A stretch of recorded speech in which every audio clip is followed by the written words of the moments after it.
மாபெரும் பொதுக்கூட்டத்தில் உதயசூரிய சின்னத்திலே வாக்களிக்க வேண்டும் என்று கேட்டுக்கொள்ள அனைத்து இந்திய அண்ணா திராவிட முன்னேற்ற கழகம்தான் உண்மையான மக்கள் இயக்கம்.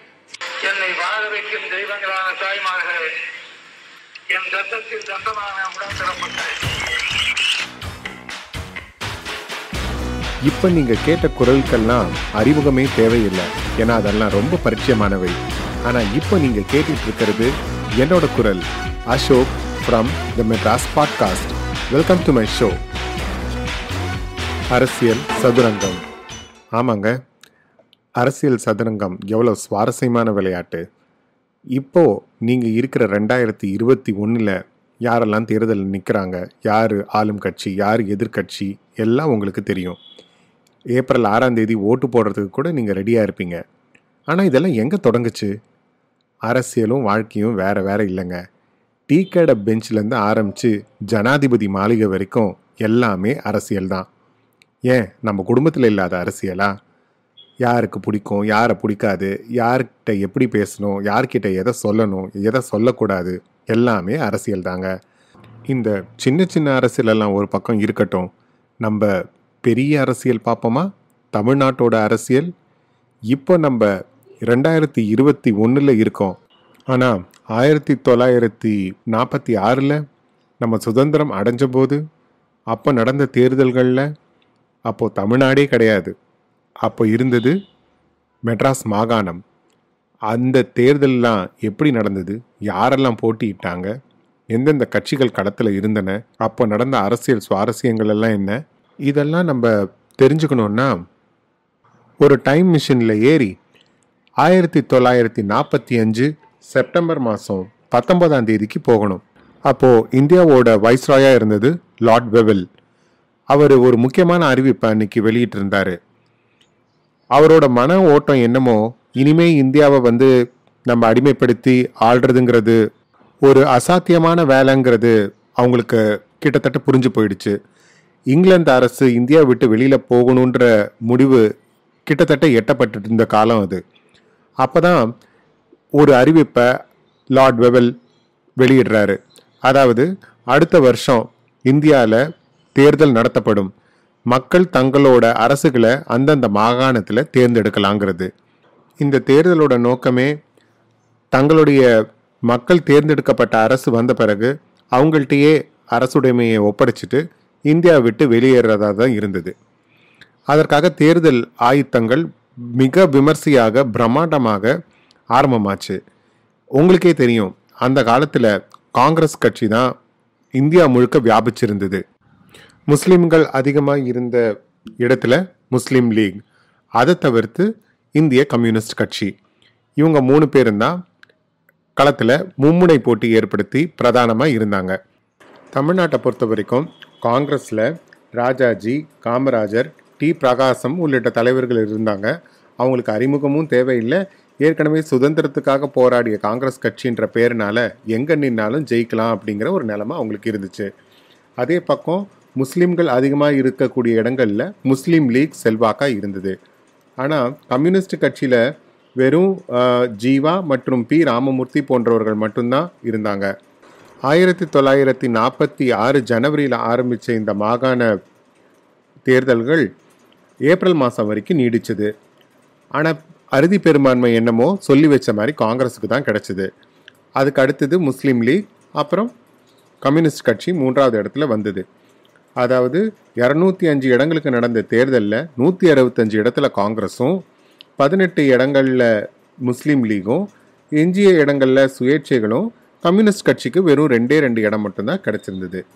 அதுக்கப்புறம் புதிய அமைச்சரவை அமைக்கணும். அதுவும் அந்தந்த மாகாணங்களில் ஜெயித்தவங்களே அவங்களுக்குள்ள கமிட்டி கூடி அவங்களோட முதல்வர், அதாவது மாகாணத்தின் முதல்வரை பிரீமியர்னு சொல்லுவாங்க அந்த காலத்தில், அந்த பிரீமியரை தேர்ந்தெடுத்தாங்க. தமிழ்நாட்டில் மட்டும் கொஞ்சம் இதில் பிரச்சனை இருந்தது. காங்கிரஸ்னாலே கொஞ்சம் கோஷ்டி மோதல்கள் இருக்க தானே செய்யும். அந்த நேரத்தில் சென்னை மாகாண காங்கிரஸ் கமிட்டி தலைவராக அப்போது இருந்தது காமராஜர் தான். ஆனால் என்னமோ காமராஜருக்கும் காந்திக்கும் பெருசாக ஒத்து போகலை. காந்தியடிகள் அந்த டைமில் எலெக்ஷனுக்கு முன்னாடியே தமிழ்நாடுக்கு வந்திருந்தார். அவரோட சாய்ஸ் என்னமோ அப்போது ராஜாஜியாக தான் இருந்தாங்க. ஆனால் காமராஜர் ராஜாஜியை ஏற்றுக்கலை. அவருக்கு பதிலாக டி பிரகாசத்தை தான் முன்னிறுத்தினார். பிரீமியருக்கான ஓட்டெடுப்பு நடந்தது. அதில் காமராஜர் கை காட்டிய டி பிரகாசமே ஜெயிச்சு அப்போ மாகாணத்தின் முதல்வராக பதவி ஏற்றுக்கிட்டாரு. இந்திய அளவில் காங்கிரஸ் கட்சி, முஸ்லீம் லீக் மற்றும் கம்யூனிஸ்ட் கட்சிங்க பிரதான கட்சிகளாக இருந்தாலும் தமிழ்நாட்டை பொறுத்த வரைக்கும் காங்கிரஸ்க்கு ஒரு தலைவலி இருந்தது. அது யாருன்னா நீதி கட்சி. நீதி கட்சியா? அப்படி ஒரு கட்சி இருந்ததா என்ன அப்படின்னு நீங்கள் யோசிக்கிறது எனக்கு தெரியுது. நீதி கட்சியை பற்றி ஒரு சின்ன ஃப்ளாஷ்பேக்கை பற்றி இப்போ பார்த்துடலாம்.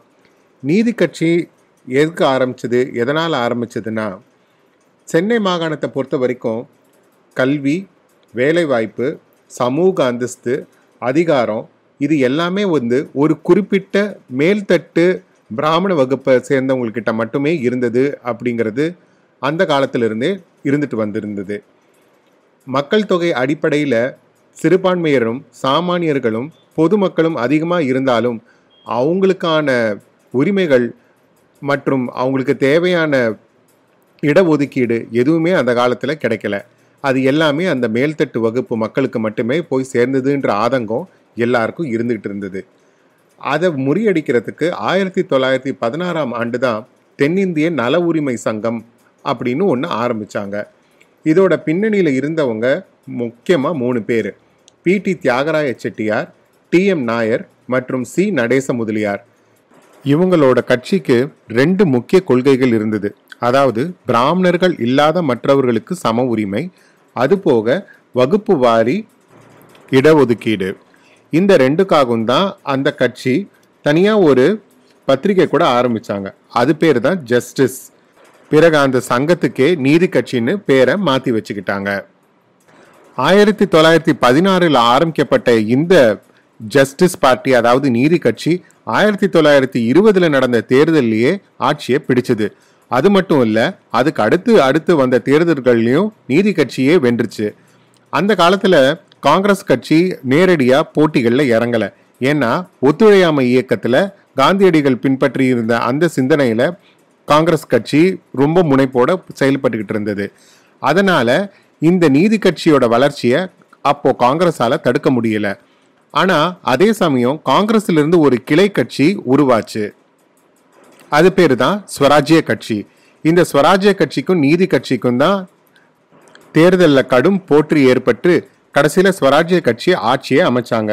இதுக்கு காரணம் அந்த கட்சியின் தளபதி தீரர் சத்தியமூர்த்தி. 1937 தான் காங்கிரஸ் கட்சி நேரடியாக போட்டியில் குதிச்சுது. அந்த டைமில் தான் நீதி கட்சிக்கு பலத்த தோல்வி ஏற்பட ஆரம்பிச்சது. அடுத்து நீதி கட்சி தன்னுடைய செல்வாக்கை இழக்க ஆரம்பிச்சது. காங்கிரஸ் கட்சியோட கை ஓங்க ஆரம்பிச்சது. அடுத்தடுத்து தோல்வியை கண்ட நீதி கட்சினால அதுக்கு மேலே தாக்கு பிடிக்க முடியல. அப்போதான் அந்த கட்சி பெரியாரிடம் ஒப்படைக்கப்பட்டது. பெரியாரும் காங்கிரஸ் ஆதரிச்ச காங்கிரஸ்காரர் தான். ஆனால் வகுப்புரிமை போராட்டம் தொடங்கிய அந்த காலகட்டத்தில் காங்கிரஸ் அதை ஏற்றுக்கல.